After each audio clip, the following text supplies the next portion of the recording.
Have you ever tried to negotiate with somebody and felt pressure just to say something, anything, just to fill the awkward silence? It's time to stop talking and let silence do the work for you.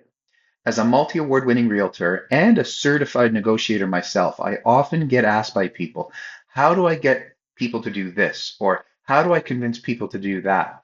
And the answer isn't always about knowing what to say or a strategic or witty comeback. Sometimes it's about saying less.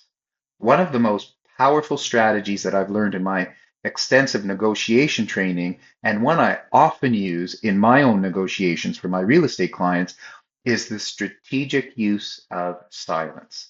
Here's the truth. Silence isn't just uncomfortable, it's powerful.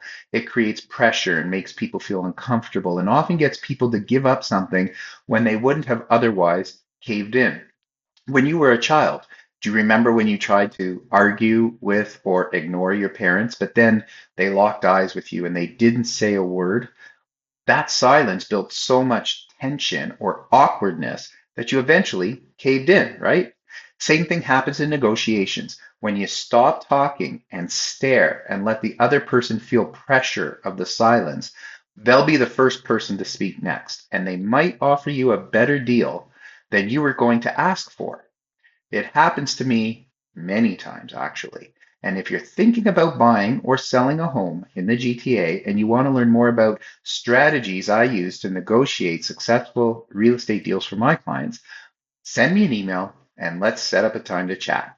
Mike at schusterrealestate.com. Thanks for watching.